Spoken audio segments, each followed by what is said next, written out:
optimize production planning for repackaging? Mark Holmes is Senior Advisor for Supply Chain with InterSystems. Hello, Mark. How you doing, Robert?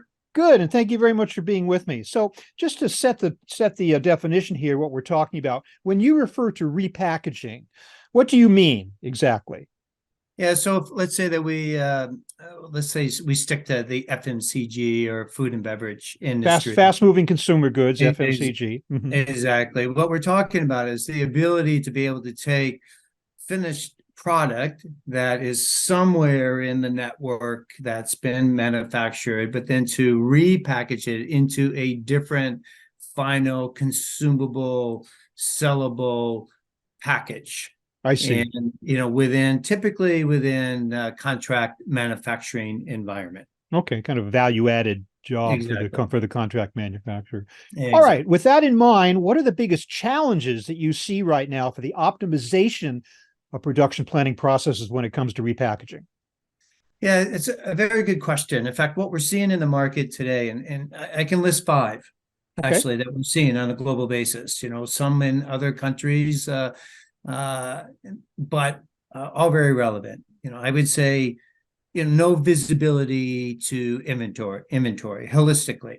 Mhm. So where is that particular product that you need to repackage to be able to have visibility to that within the inventory environment? So that's number one.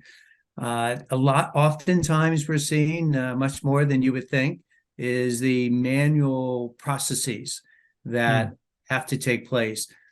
Many Fortune 100 companies are still very Excel based. And because of that, it's very prone to error. It's not real time by any means. So that's number two.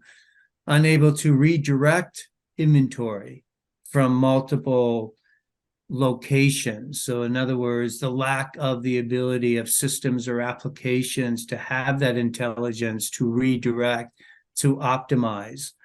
And then fourth would be, I would say, the poor, again, what we're hearing globally is poor adaptability to sudden changes, so disruptions within the supply chain, wherever they may be. Obviously, from a supply chain perspective, we can list a myriad of disruptions. And then the fifth one would really be many existing planning tools that we see they oftentimes consider working in an unconstrained environment, meaning there's always plenty of labor, always plenty of production uptime and inventory. So those five are what we're seeing based on actually a most recent survey that we're seeing in discussions around the world. That's all? Just that?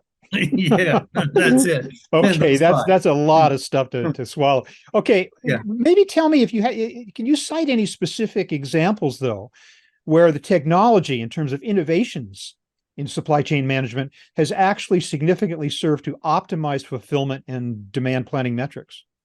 Yeah, I think we could choose two. We hear so much about AI and ML, right? So Mhm. let's just say AI from a standpoint of automating processes, right? So Mhm. instead of artificial intelligence, let's just say automating processes and or automating intelligence in ways that we can. So of the five that I just mentioned, if you think about automating intelligence, there's two areas. One is that we can certainly make the manually driven processes that are Excel based, we can automate those.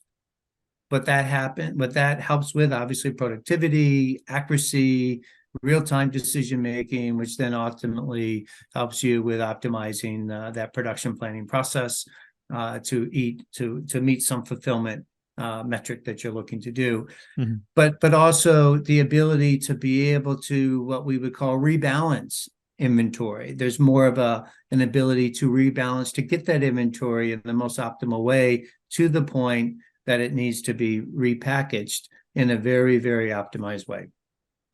You referred earlier to the notion of an unconstrained environment. Maybe another word for that is fantasy.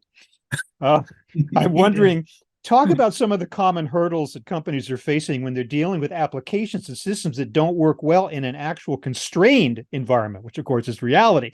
And what are what technologies have emerged to help mitigate those challenges?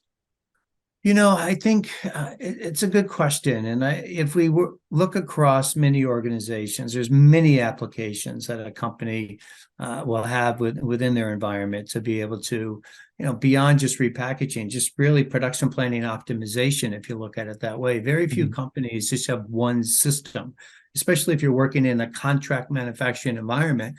Maybe every contract manufacturer you're using has a different system. Plus, you have your own systems. I mean, many times we see you have enterprise, there might be 30 different enterprise systems that have to work together. Then you have 100 different applications that are trying to work together.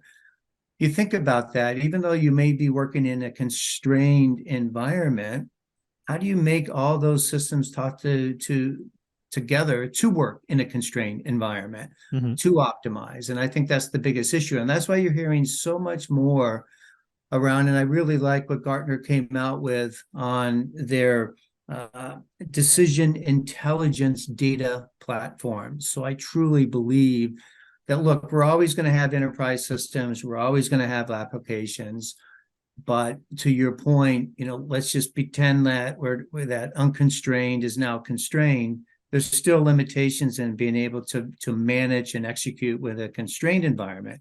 That's where, in my opinion, data platforms will be coming and having a larger play in helping to solve that. Well, how do you look at them as evolving, the evolution of these decision intelligence data platforms that you just were talking about? Let's say, give me a kind of a crystal ball look how they're going to evolve in the next 3 to 5 years.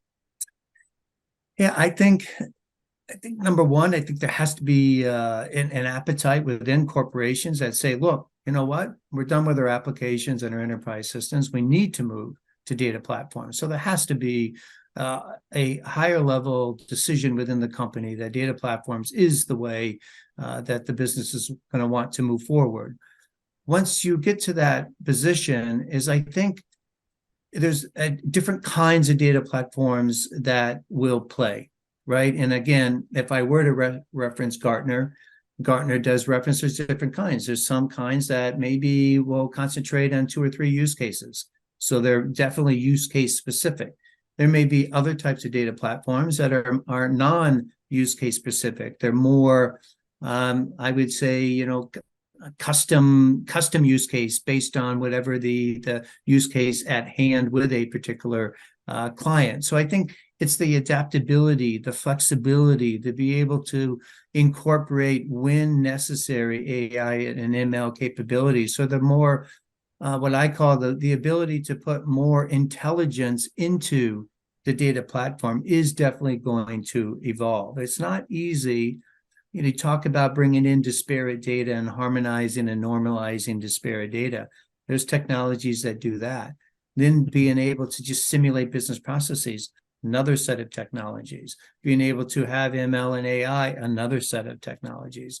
So I think what we're going to see, what will evolve over time, is how robust will data platforms become that can combine 1, 2, 3, 4 of those technologies together to operate as one capability. Certainly seems like they will play an important role going forward. There's a nice optimistic view if the companies do opt to make the necessary investment. Thanks so much, Mark, for your insights into this whole issue of the decision intelligence, data platforms, repackaging, and the like. I really appreciate that. I would like to take a moment, though, to ask you about InterSystems. Tell me where you guys play in this and how you figure into the whole picture. Yeah, so look, InterSystems, we've been around for a very long time, 45 years. We're not new to the market. We are a data platform-based company. We have been recognized by Gartner in decision intelligence, data platforms, and analytics. The reason why we play so strongly in this field is everything that we just talked about, the 5 different types of issues that we're seeing, is because the technology does have those 4 types of embedded technologies around harmonization, normalization, ability, interoperability to simulate processes, the decision intelligence through AI and ML and embedded algorithms to be able to help create an optimized solution.